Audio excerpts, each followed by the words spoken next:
வணக்கம் and welcome to cricket channel. இந்த video நம்ம எப்படி பார்க்க போறோம் அப்படின்னா IPL 2025க்காக நம்மளுடைய மும்பை இந்தியன்ஸோட கேப்டன் ஹர்திக் பாண்டியாவும் கோச் மகேந்திர ஜெயவர்தனாவும் சேர்ந்து வந்து பார்த்தீங்கன்னா ப்ரீ செஷன் அதாவது பார்த்தீங்கன்னா போஸ்ட் மீட் அப்படிங்கிறத நடத்தியிருக்கிறாங்க. அதில் என்ன நடந்தது அப்படிங்கிறது தான் பார்க்க போகிறோம். டோட்டலி 10 பாயிண்ட்ஸை பார்த்தீங்கன்னா அந்த ப்ரீ சீசன் ப்ரெஸ் கான்ஃபரன்ஸில் 2 பேர் சேர்ந்து அட்ரஸ் பண்ணியிருக்காங்க. அதில் என்னென்ன பாயிண்ட்லாம் அவங்க அட்ரஸ் பண்ணாங்க அப்படிங்கிறத டீட்டெயிலாக அந்த வீடியோவில் பார்ப்போம். ஃபஸ்ட்டு பேசினது பார்த்தீங்கன்னா ஹர்திக் பாண்டியாவோட சஸ்பென்ஷன் பற்றி தான். ஹர்திக் பாண்டியாவோட சஸ்பென்ஷன் பற்றி கேட்கும்போது ஃபர்ஸ்ட் பார்த்தீங்கன்னா லாஸ்ட் இயர்ல இருந்த சம்பவம் இந்த இயர் அது எக்ஸிக்யூட் ஆகும், அது ரிஃப்ளெக்ட் ஆகும் அப்படிங்கிற நான் நினைக்கல. இன்னொன்று ஓவர்ஸை கரெக்டான டைமில் போடல அப்படிங்கிறக்காக அஃபென்ஸ்க்காக தான் இந்த ஒரு பனிஷ்மெண்ட் அப்படிங்கிறது இருக்கு. என்னதான் இருந்தாலும் இது ஒரு ரூல். அதனால பார்த்தீங்கன்னா அந்த ஓவர் ரேட் பெனால்ட்டிக்காக நான் ஃபர்ஸ்ட் மேட்ச் ஆட போறது இல்லை. இந்த மாதிரி லாஸ்ட் இயர் நடந்த ஒரு விஷயத்துக்கு இந்த இயர்ல அஃபென்ஸ் அதை நம்ம எடுத்துகிட்டு வர்றது அப்படிங்கிறது கண்டிப்பாக எனக்கு கரெக்டுங்கிற மாதிரி தெரியல. இதை ஹையர் அத்தாரிட்டி கொஞ்சம் மறுபரிசீலனை பண்ணணும் நெக்ஸ்ட் இயர் அப்படிங்கிற மாதிரி சொல்லியிருந்தாரு. அதே நேரம் சென்னை சூப்பர் கிங்ஸ் எகெயின்ஸ்டான மேட்ச்சு. அந்த மேட்ச்சில் நான் மிஸ் பண்ணுறது அப்படிங்கிறது உண்மையிலேயே ரொம்ப கஷ்டமான ஒரு விஷயமா தான் இருக்குது. அந்த 1 man சஸ்பென்ஷன் அப்படிங்கிறது மும்பை இந்தியன்ஸுக்கு கண்டிப்பாக ஒரு செட்பேக்காக தான் இருக்கும்.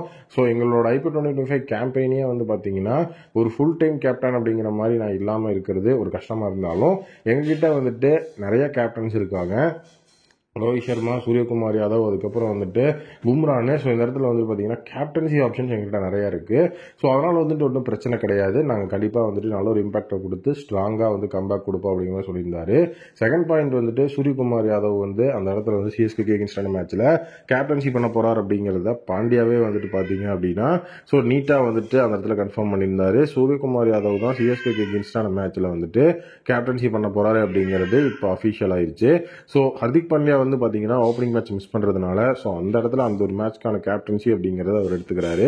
ஸ்கை பார்த்தீங்கன்னா மும்பை இந்தியன்ஸோட மோஸ்ட் கன்சிஸ்டன்ட் பெர்ஃபார்மர்ஸ் ரீசெண்ட் இயர்ஸ்ல. மட்டும் அவருடைய லீடர்ஷிப் ரோலும் இப்போ செமையா வளர்ந்துருக்கு.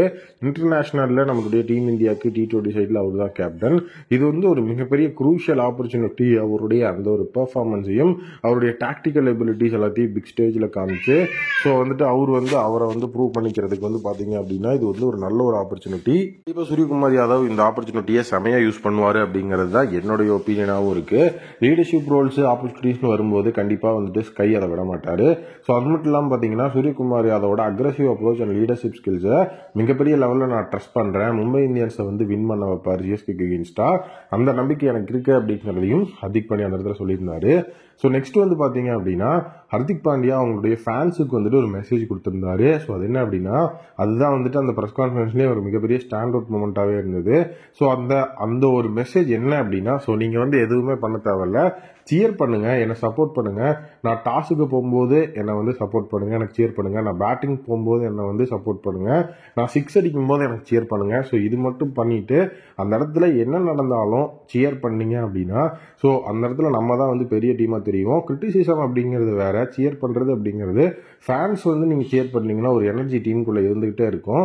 அதனால பாத்தீங்க அப்படின்னா நான் மட்டும் இல்லாமல் டீமே நீங்கள் சியர் பண்ணணும். நமக்கு ஒரு பெஸ்ட் வேணும், நம்மளோட பெஸ்ட் நம்ம ப்ளே பண்ணணும் அப்படின்னா அது உண்மையிலேயே பார்த்தீங்கன்னா ஒரு 50% எங்கள் கையில் இருந்ததுன்னா 50% ஃபேன்ஸோட கையில் தான் இருக்குது.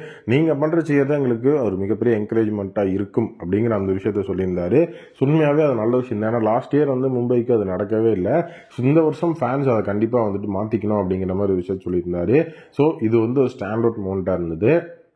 நெக்ஸ்ட் 4வது பாயிண்ட் மும்பை இந்தியன்ஸோட டிராஃபி கோல் என்ன அப்படிங்கிற மாதிரி ஒரு விஷயம் இருக்கு. மும்பை இந்தியன்ஸ் பார்த்தீங்கன்னா ஒரு டாமினன்ட் டீம் IPL ஹிஸ்டரியில. அவங்களோட மெயின் கோல் இந்த தடவை IPL 2025 வின் பண்ணி அவங்களுடைய ரெக்கார்டை எக்ஸ்டெண்ட் பண்ணி 6th டைட்டில் அடிக்கிறது அப்படிங்கிறது. எம்ஐயும் ஹர்திக் மேனேஜ்மெண்ட்டும் பார்த்தீங்க அப்படின்னா அந்த இடத்துல பார்த்தீங்கன்னா ஒரு சாலிடான காம்பினேஷன் அப்படிங்கிறத கொண்டு வரணும். யூத் அண்ட் எக்ஸ்பீரியன்ஸ் கலந்த டீமா இருக்கணும்னு நினைச்சோம். அந்த இடத்துல எங்களுக்கு எல்லாமே பார்த்தீங்கன்னா செமையாவே அமைஞ்சது. எல்லா பிளேயருமே ஃபோக்கஸ்டா இருக்காங்க அந்த டிராஃபி மேல. எம்ஐ அந்த சேலஞ்ச் எடுத்துக்கிறதுக்கு இப்போ ரெடி ஆயிட்டோம். அது மட்டும் இல்லாம புது புது ஸ்ட்ராட்டஜிஸ், புது புது கேம் பிளான்ஸ் எங்களுக்குள்ள இருக்கு. அதை கண்டிப்பா நாங்கள் வெளியே கொண்டு வருவோம். அதுல எங்களுடைய முதல் game plan aggressive batting approach அப்படிங்கிற மாதிரி சொன்னாரு. மும்பை இந்தியன்ஸ் பார்த்தீங்கன்னா ஒரு அக்ரெசிவ் பேட்டிங் அப்ரோச் தான் இந்த சீசன் கொண்டு வர போறாங்க. ஏன்னா பவர் ஹிட்டர்ஸ் நிறைய பேர் எங்ககிட்ட இருக்கிறாங்க. ரோஹித் சர்மா ஸ்கை, அதே நேரம் வந்து பார்த்தீங்க அப்படின்னா Tilak Varma. So full and full power hitters இருக்கிறதுனால எம்ஐ வந்துட்டு அப்போசிஷனை அண்டர் ப்ரெஷரில் போட்டு ஸ்டார்ட்ல இருந்தே வந்து அப்போசிட் டீமை வந்து பேட்டிங் அப்படின்னா ப்ரெஷரில் வைக்கணும். ஸோ அதுதான் எங்களுடைய மெயின் ஃபோக்கஸ். அதுக்கப்புறம் வந்து பார்த்தீங்கன்னா பவர் பிளேயில் மேக்ஸிமைஸ் பண்ணுறது. ஸோ கால்குலேட்டட் ரிஸ்க் எடுத்து இன்னிங்ஸ் ஃபுல்லாகவே வந்து பார்த்தீங்கன்னா மேக்ஸிமைஸ் பண்ணி மிடில் ஆர்டர் ஃபினிஷிங் அந்த 2 இடத்துலையும் வந்து பார்த்தீங்கன்னா நல்லா ஒர்க் அவுட் பண்ணி ஸ்ட்ரைக் ரேட்டை வந்துட்டு ஃபைனல் ஓவர்ஸில் இம்ப்ரூவ் பண்ணி மேட்சை முடிக்கணும் அப்படிங்கிறது தான் எங்களுடைய அக்ரெசிவ் பேட்டிங் ஸ்டைல். அண்ட் அந்த அப்ரோச்சை நாங்கள் கண்டிப்பாக யூஸ் பண்ணுவோம் அப்படிங்கிற மாதிரி சொல்லியிருந்தாரு. ஸோ பேட்டிங்கில் வந்து பார்த்தீங்கன்னா அக்ரெசிவ் பேட்டிங் அப்ரோச் இருக்குது. பவுலிங்கில் உங்களோட பிளான் என்ன அப்படின்னு கேட்டதுக்கு எம்ஐயோட அந்த ஒரு பவுலிங் அட்டாக் அப்படிங்கிறது ஸோ ஒரு பிக்கஸ்ட் ஸ்ட்ரென்த்தாக இருக்குது. ஐபிஎல் 2025 ஜஸ்பிரித் பும்ரா தான் பேஸ் அட்டாக்கை லீட் பண்ணுவார். அவர் இல்லாதது அப்படிங்கிறது உண்மையாகவே வந்து பார்த்தீங்கன்னா ஒரு மிகப்பெரிய லெவலில் வந்துட்டு நம்ம வருத்தப்படக்கூடிய விஷயம் தான். பட் எல்லாமே நடக்கும், அது எல்லாத்துக்குமே வந்து நம்ம ரெடியாக தான் இருக்கணும். பேஸ் அட்டாக் ஸ்பின் அட்டாக் அப்படிங்கிறது உண்மையாகவே வந்துட்டு ரொம்ப எஃபிஷியன்டான விஷயமா தான் இருக்குது. ஏன்னா வந்துட்டு ட்ரெண்ட் போல்ட் இருக்கிறாரு, அதே நேரம் ரீஸ்டாப்லி, தீபக் சேகர் உள்ளே இருக்கிறாரு. ஸோ இது எல்லாமே வந்துட்டு நமக்கு செமையான ஒரு விஷயமா இருக்குது. அதே நேரம் டெத் பவுலிங் அப்படிங்கிறது வந்துட்டு பார்த்தீங்கன்னா செம சூப்பராக இருக்குது. நல்ல நெய்லிங் யார்க்கர்ஸ் போடுறதுக்கு, ஸோ நல்ல ஒரு யார்க்கர்ஸ் எல்லாம் எக்ஸிக்யூட் பண்ணி ஸ்லோவர் டெலிவரிஸில் எஃபிஷியண்ட்டாக போடுறதுக்கும் பவர் பிளேல பால் ஸ்விங் பண்ணுறதுக்கும் நல்ல ஒரு தரமான டீம் தான் நம்ம எடுத்துருக்கிறோம். டிஃப்ரெண்ட் ஃபீல்டிங் பிளேஸ்மெண்ட்ஸ் அதுலேயும் ஒர்க் அவுட் பண்ணிட்டு இருக்கிறோம். ஏன்னா வந்து பவுலர்ஸை சப்போர்ட் பண்ணுறது அப்படிங்கிறது உண்மையாகவே வந்துட்டு அவங்களுடைய ஸ்கில்ஸ். அப்படின்னா நெக்ஸ்ட் வந்து பார்த்தீங்கன்னா ஃபீல்டர்ஸும் அந்த இடத்துல வந்துட்டு ஒரு பெரிய ரோல் ப்ளே பண்ணுறாங்க.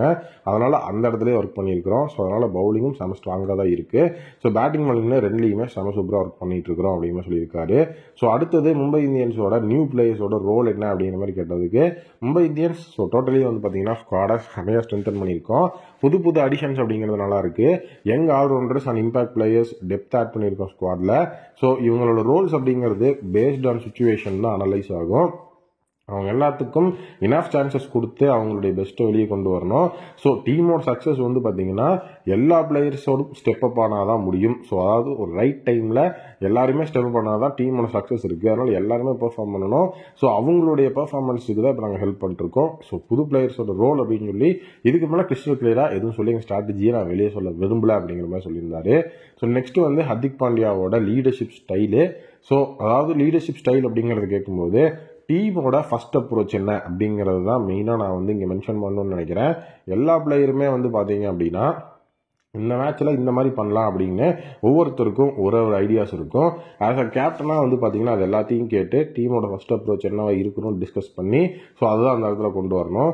நெக்ஸ்ட் வந்து என்னோட கேப்டன்சி இந்த தடவை வந்துட்டு தி பெஸ்ட் கேப்டன்சியாக இருக்கும். எல்லாரோட வேல்யூஸ் அண்ட் இன்புட் எல்லாத்தையும் வாங்கி ஸோ அந்த இடத்துல வந்து பார்த்தீங்க அப்படின்னா அதை வந்துட்டு நான் வந்து ஃபேன்ஸோட கனெக்ட் பண்ணி அதுக்கப்புறம் எங்கள் டீம் மெம்பர்ஸோட கனெக்ட் பண்ணி நான் வந்து கொண்டு வர போகிறேன். அன்னெசரியாக ப்ரெஷர்ஸ் எந்த பிளேஸ் பண்ணி போட போகிறது கிடையாது. ஏன்னா சீனியர்ஸ் ரோஹித் சர்மா, பும்ரா, ஸ்கைன்னு எல்லாரும் இருக்க போகிறாங்க. அவங்கக்கிட்ட இருந்தும் நான் ஐடியாஸ் வாங்கி தான் என்னோட கேப்டன்சியை வந்து நான் வந்து கொண்டு வர போகிறேன். ஏன்னா வான்கடே அப்படிங்கும்போது என்னோட கேப்டன்சி மூலியமாகவும் ஃபேன்ஸ் மூலியமாகவும் ஃபுல் அண்ட் ஃபுல் ப்ளூவாக தான் இருக்கணும். எந்த டீமோட சைடும் டாமினேட் பண்ணுறதா இருக்கக்கூடாது. இது நான் ஃபேன்ஸ் கிட்ட வைக்கிற ரெக்வஸ்ட்னே சொல்லியிருந்தாரு. ஸோ நெக்ஸ்ட் உங்களுடைய ப்ரீ சீசன் ப்ரிப்பரேஷன்ஸ் எப்படி போயிட்டு இருக்குன்னு கேட்டதுக்கு ஸோ எம்ஐ மிகப்பெரிய லெவலில் வந்துட்டு ஹார்டாக ஒர்க் பண்ணிட்டு இருக்காங்க. இந்த ட்ரைனிங் வந்து பார்த்தீங்கன்னா செமையாக போயிட்டு இருக்கு. ஒரு இன்டென்ஸ் ப்ராக்டிஸ் மேட்சஸ்லாம் போச்சு. ஸோ வந்து நல்லா ஸ்ட்ராட்டஜிஸ் எல்லாம் ஃபைன் டியூன் பண்ணி ஸோ அந்த இடத்துல வந்துட்டு மேட்ச் சிமுலேஷன்ஸ்க்கு ஃபோக்கஸ் பண்ணுறதுக்கு உண்மையாகவே அந்த மேட்ச் அதெல்லாம் எஃபிஷியண்ட்டாக இருந்தது. ஸோ வந்துட்டு ரியல் கேம் சினாரியோஸில் என்ன மாதிரி பிளான் பண்ணணும் அப்படிங்கிறது தான் ப்ராக்டிஸ்லேயும் இப்போ நாங்கள் பண்ணியிருக்கோம். நிறைய கீ ஏரியாஸில் இம்ப்ரூவ் பண்ணியிருக்கோம். டீம் வந்து பார்த்தீங்கன்னா செமையாக ப்ரிப்பேர் பண்ணி டோர்னமெண்ட் ஃபுல்லாகவே ஒரு ஸ்ட்ராங் நோட்டில் இருப்பாங்க அப்படிங்கிற ஹைப் எனக்கு இருக்குன்னு சொல்லியிருந்தாரு. ஸோ லாஸ்ட்டாக வந்து ஃபஸ்ட் மேட்ச் ஹைப் எப்படி இருக்குது சிஎஸ்கே கேம்ஸ்னு கேட்கும்போது எம்ஐ vs சிஎஸ்கே அது வந்து ஒரு பிளாக் பஸ்டர் மேட்ச், நல்ல ஒரு மோஸ்ட் ஆன்டிசிபேட்டடான மேட்சும் கூட. ஸோ அது மட்டும் இல்லாமல் எம்ஐ சிஎஸ்கேன்னு வரும்போது ஹை ப்ரெஷர் கேம் அப்படிங்கிறது அதிகமாகவே இருந்திருக்கு. டீம் ஃபுல்லாக வந்து ப்ரிப்பேர் ஆகிருக்கிறாங்க. ஸோ அந்த இடத்துல வந்துட்டு நம்ம எடுக்க போகிறது சிஎஸ்கே கெயின்ஸ்டா இல்லை டோனியோட மென்ஸ்க்கு கெயின்ஸ்டா. ஸோ அதுக்கேற்ற மாதிரி வந்து பார்த்தீங்க அப்படின்னா என்கிட்ட ஸ்பெஷல் மேட்ச் டே ஸ்ட்ராட்டஜிஸ் இருக்குது அப்படிங்கிற மாதிரி ஹிண்ட் பண்ணாரு. ஸோ அந்த ஸ்பெஷல் மேட்ச் டே ஸ்ட்ராட்டஜிஸ் என்ன அப்படிங்கிறது கூடிய விரைவில் நம்ம வந்து ரிவீல் பண்ணுவோம். எம்ஐ வந்து பார்த்தீங்க அப்படின்னா நிறைய விஷயங்கள் சிஎஸ்கே கெயின்ஸ்டா பிளான் பண்ணியிருக்காங்க. ஒரு இன்டென்ஸ் பேட்டில் பார்க்கறதுக்கு நீங்கள் தயாராக இருங்க. கண்டிப்பாக நம்ம வெற்றியை நோக்கி போவோம். ஸோ நம்ம இது வரைக்கும் வந்து பார்த்தீங்கன்னா பெரிய லெவலில் ஃபர்ஸ்ட் மேட்சை வின் பண்ணது இல்லை அப்படிங்கிற ஒரு விஷயம் இருக்குது. அதை கண்டிப்பாக உடைப்போம் அப்படிங்கிற மாதிரி சொல்லியிருக்கிறாரு. ஸோ செம்மையாக இருந்துச்சு அதெல்லாம் கேட்குறதுக்கு. நீங்கள் என்ன நினைக்கிறீங்க அப்படிங்கிறத கமெண்ட்டில் சொல்லுங்கள். மீண்டும் ஒரு புதிய வீடியோ மீட் பண்ணுறேன். Thank you, take care, bye bye.